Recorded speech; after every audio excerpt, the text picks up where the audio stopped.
Que música! Eu estava ali pensando, como que nós podemos ouvir uma música dessa, processar uma história dessa e continuarmos apáticos, continuarmos sem reação.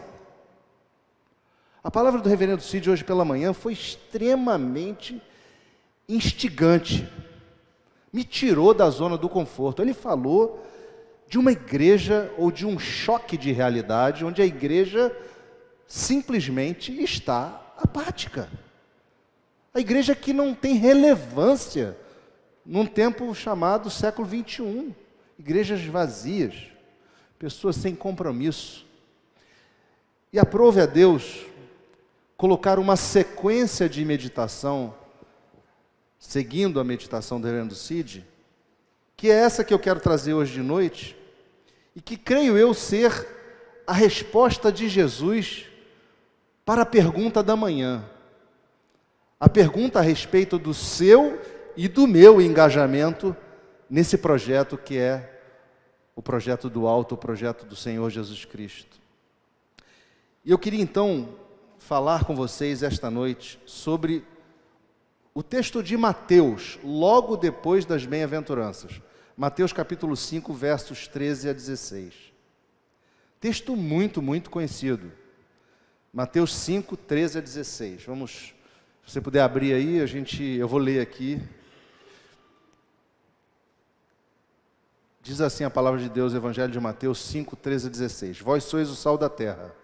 Ora, se o sal vier a ser insípido, como lhe restaurar o sabor? Para nada mais presta, senão para ser lançado fora, ser pisado pelos homens. Vós sois a luz do mundo, não se pode esconder a cidade edificada sobre um monte, nem se acende uma candeia para colocá-la debaixo do alqueire, mas no velador, e alumia a todos os que se encontram na casa. Assim, brilhe também a vossa luz diante dos homens, para que vejam as vossas boas obras e glorifiquem a vosso Pai que está nos céus. Palavra do Senhor até aqui. Vamos orar? Deus, nesse momento em que queremos refletir sobre esse chamado que o Senhor nos traz, nós queremos colocar diante de Ti, do Teu altar, o nosso coração, a nossa mente, que o Senhor produza em nós uma reação que faça com que as nossas vidas, Senhor, sejam de fato transformadas pelo engajamento na proposta do Teu reino, o reino da libertação, o reino da salvação, o reino daquele que está sobre tudo e sobre todos, o Criador dos céus e da terra. Ó Senhor, o reino da redenção. Nós Te louvamos, fala conosco, é o nosso pedido, em nome de Jesus, amém. Irmãos, lá pelas décadas de 50, teve um psicólogo social chamado Salomon Asch, né? Esse psicólogo, ele conduziu uma experiência social, onde ele queria mostrar o efeito da pressão social na conformidade, e vocês vão entender. Ele comprovou, pela experiência, que as pessoas tendem a mudar suas opiniões para se adequarem à opinião da maioria de um grupo, para elas se sentirem parte do grupo, se sentirem aceitas pelo grupo. E aí nessa experiência ele fez o seguinte, ele desenhou 3 retas verticais, de diferentes tamanhos, mas muito próximas uma das outras em termos de tamanho. Mas ele desenhou uma 4ª reta, muito visivelmente maior do que as outras 3. E ele combinou com o auditório que todo mundo ia dizer que a 4ª reta, que era maior que todas, era igual às outras. E ele fez assim. E ele constatou que 1/3 das pessoas admitia que a reta tinha, de fato, o mesmo tamanho das outras retas, simplesmente porque elas queriam estar conforme a opinião dos outros, ou da maioria ali, né?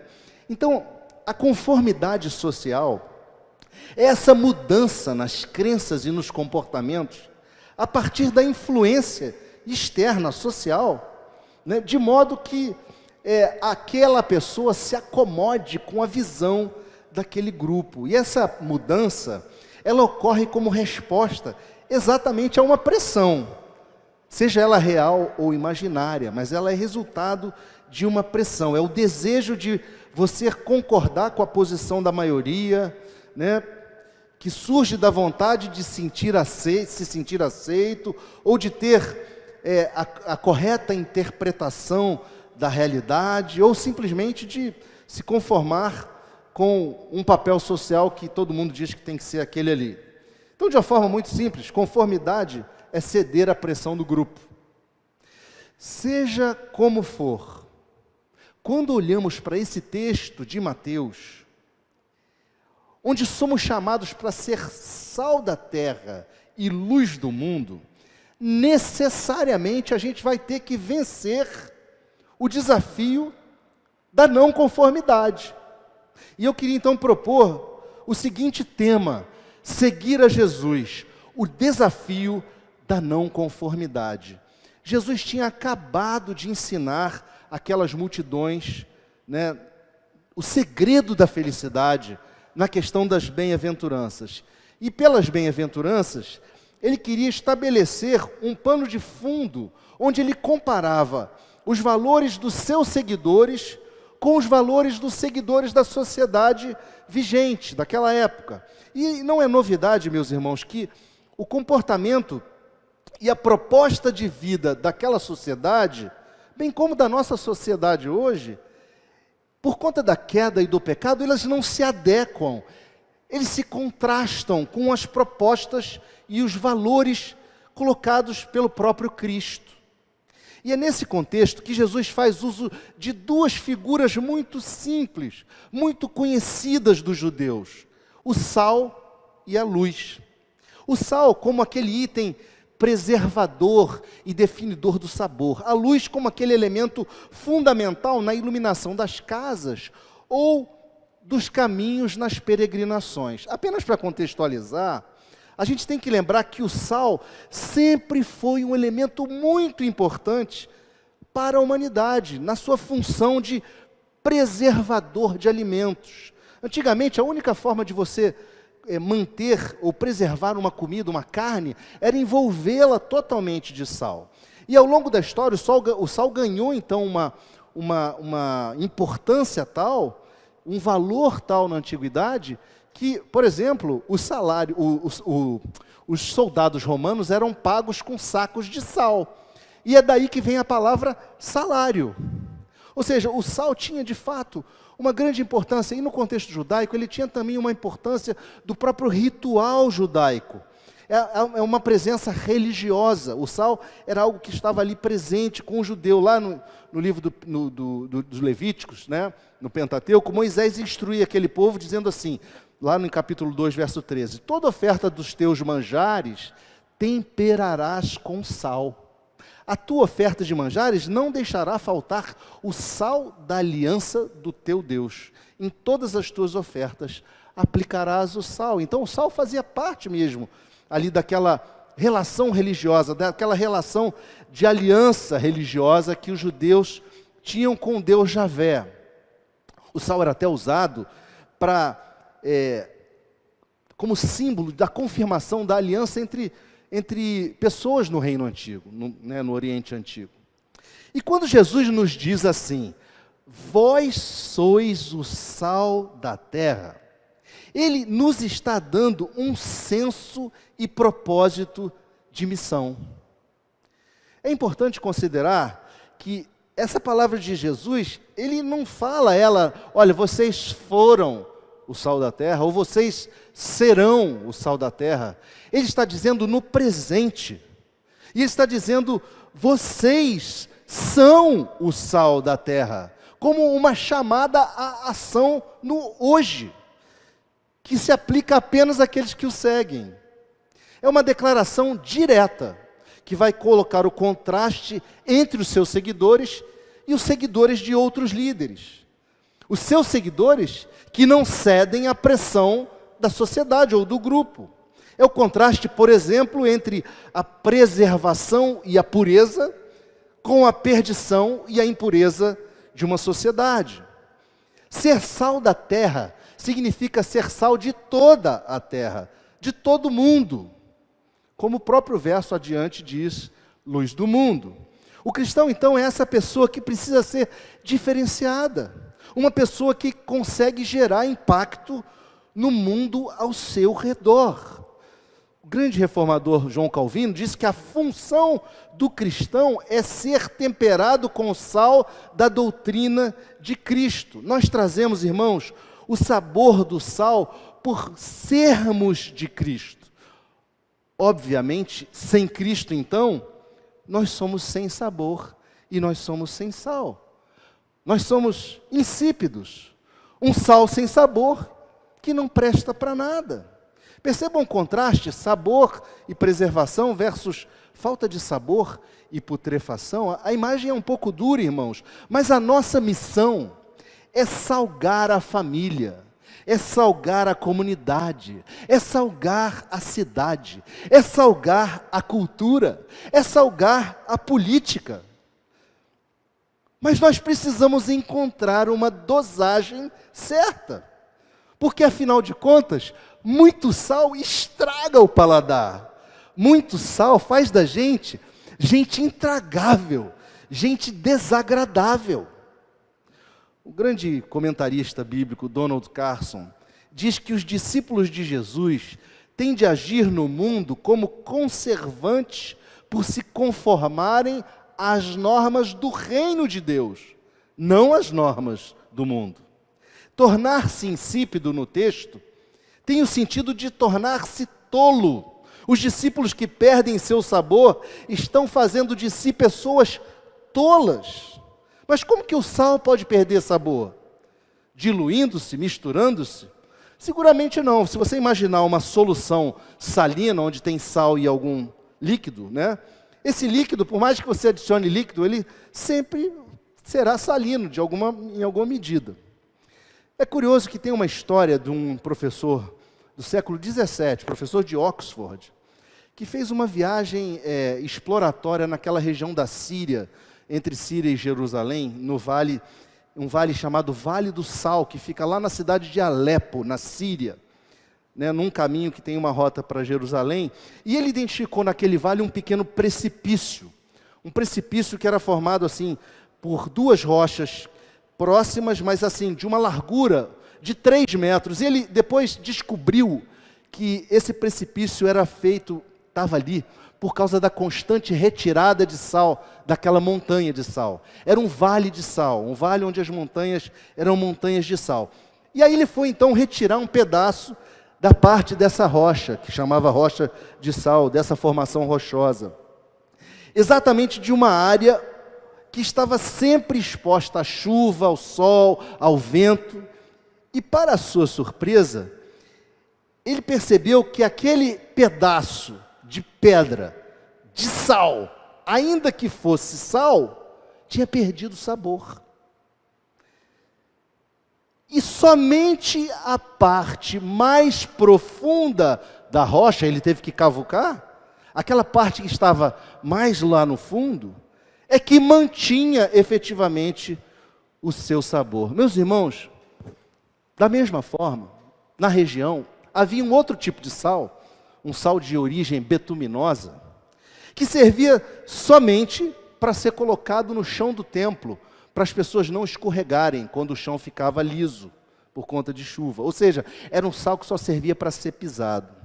Essa história ilustra diretamente a nossa relação com Deus. Porque nós perdemos o sal na medida em que não temos profundidade no nosso relacionamento com a rocha que é Cristo. Quando nós vivemos o cristianismo de forma superficial, de forma tradicional, ou por uma tradição, melhor dizendo, de uma forma descomprometida.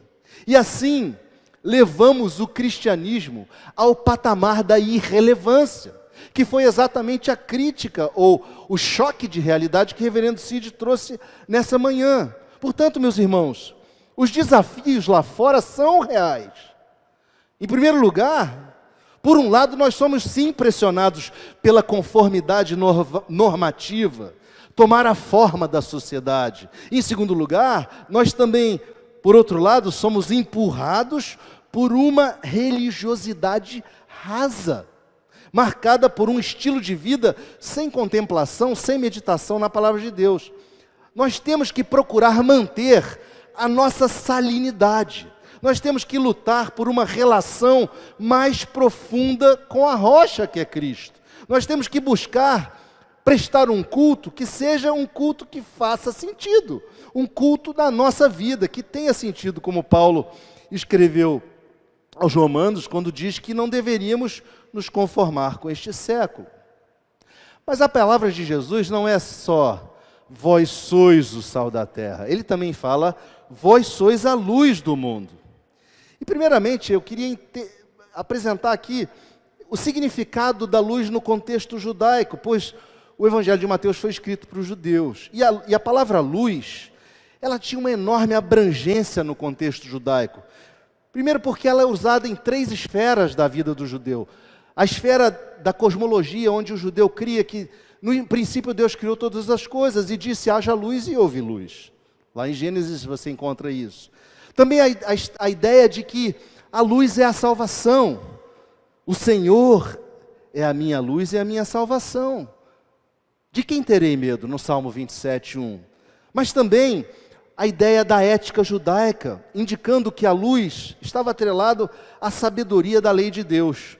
Lá em Salmo 119:105 diz, lâmpada para os meus pés é a tua palavra e luz para os meus caminhos. A luz estava ligada, irmãos, com o próprio Deus. Salmo 118 diz, o Senhor é Deus, Ele é a nossa luz. Quando Jesus nos diz, vós sois a luz do mundo, nós temos minimamente uma palavra inquietadora para nós. Por quê? Porque não há no homem a capacidade de ter luz nativa. O homem, após a queda, é pura escuridão, pois tem um coração corrompido, um coração dominado pelo ego, pela rebeldia, pela soberba, pela própria emancipação da sua vida em relação ao Criador. Mas lá na epístola de 1 João, primeira epístola de João, no capítulo 1, versos 5 a 7, nós lemos o seguinte, ora, a mensagem que da parte dele temos ouvido e vos anunciamos é esta, Deus é luz, e não há nele treva nenhuma. Se dissermos que mantemos comunhão com ele, e andarmos nas trevas, mentimos e não praticamos a verdade. Se porém andarmos na luz, como Ele está na luz, mantemos comunhão uns com os outros e o sangue de Jesus, seu Filho, nos purifica de todo o pecado. Ou seja, irmãos, há como de fato escolhermos andar nas trevas. Mas se nós andarmos na luz, nós experimentaremos uma dimensão transcendente. E essa luz vem de uma fonte externa. E a Bíblia nos ensina que essa fonte é Cristo.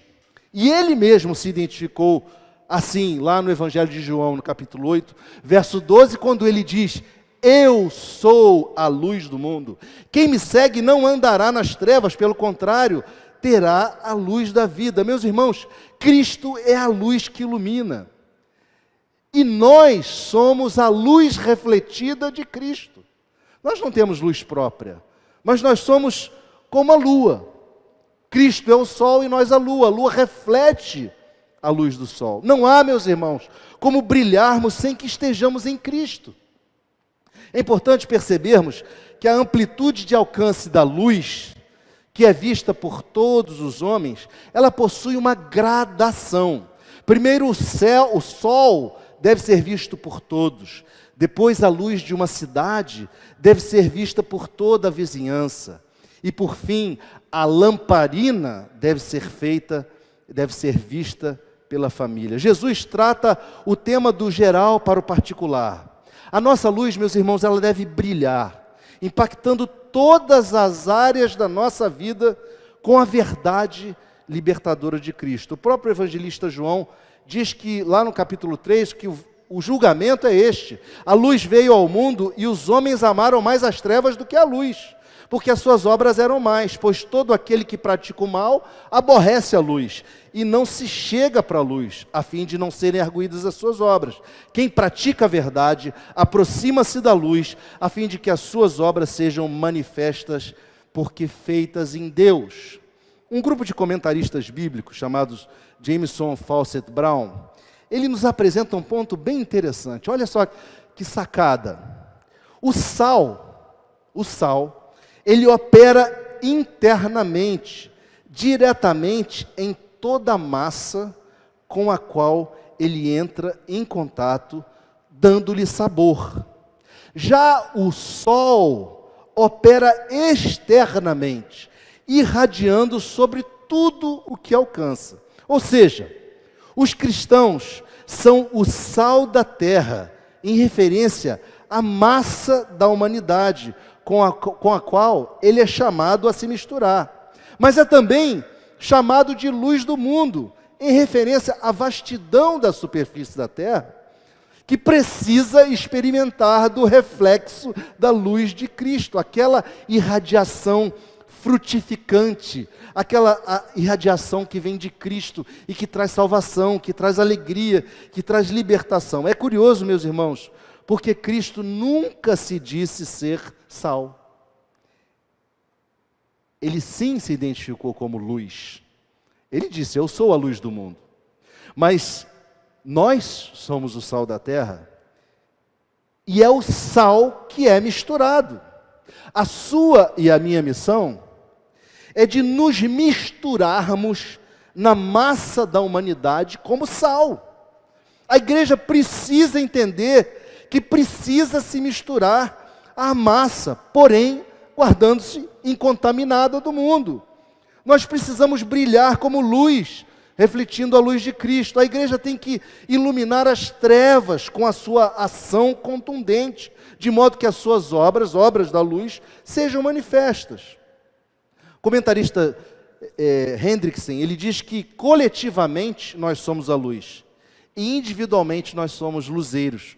É interessante porque Jesus diz: vós, coletivamente, sois a luz. Ele usou o coletivo, mas nós também somos individualmente luzeiros. Eu queria lembrar de uma história de uma pessoa muito importante para a humanidade, e que descobriu uma coisa que mudou a história da humanidade. Esse homem chamava-se Thomas Alva Edison, e a sua descoberta da lâmpada incandescente foi algo que transformou a história da humanidade. Uma lâmpada que não dependia mais de querosene, nem de fogo, nem do óleo da baleia, que foi muito valioso. Mas lá pelos idos de 22 de outubro de 1879, ele conseguiu testar com sucesso uma lâmpada que durou 13 horas e meia de funcionamento, uma lâmpada incandescente. No entanto, esse desafio já vinha sendo tocado há 50 anos e ninguém conseguia de fato encontrar um material que durasse tanto tempo. O Thomas Edison, ele experimentou ele fez esse teste da lâmpada mais de 6.000 vezes, com mais de 6.000 tipos de material. Até o final desse ano específico, de 1879, ele descobriu que o material tinha que ser o filamento de carbono com terminação de platina. A grande sacada de Thomas Edison foi encontrar esse tipo de material que fez a grande diferença na transformação do mundo, mas foi fruto de muita perseverança e de milhares de tentativas. Considerando essa história, eu queria observar 3 aspectos que podem ter uma aplicação direta à nossa vida. Vejam só. Em primeiro lugar, a lâmpada, sem ter a energia atravessando o seu filamento, ela não tem função. Lâmpada sem ser atravessada por corrente elétrica não tem função. É apenas uma casca oca. Se não tivermos conectados com o dinamis do Espírito Santo, com a força do Espírito Santo, ou seja, se não houver em nós energia do Espírito Santo, não haverá luz. A lâmpada daquela época tinha 2 aberturas no topo. Uma abertura por onde se colocava o óleo, e outra abertura que permitia o fluxo do oxigênio. Nós precisamos nos conscientizar da necessidade de nós sermos encharcados com o óleo do Espírito Santo, sermos tomados pelo fogo do Espírito Santo e sermos conduzidos pelo oxigênio, pelo sopro do Espírito Santo. Mas uma segunda observação é que não há como gerar luz sem ser consumido. Aquele filamento que fica incandescente, ele se desgasta, ele se consome ao longo do tempo. Da mesma forma que o pavio de uma lamparina se consome ou se consumir a ser tomado pelo fogo. Aquele filamento da lâmpada de Thomas Edison também. E assim, nós também.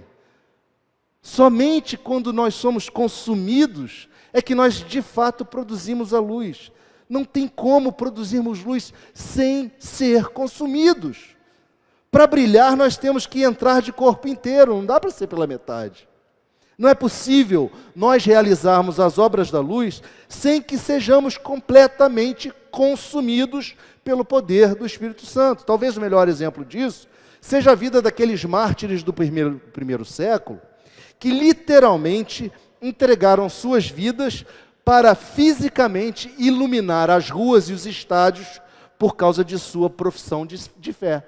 Eles foram martirizados por serem seguidores de Cristo, não se conformarem com o Império Romano e foram assim queimados vivos por conta da sua fé.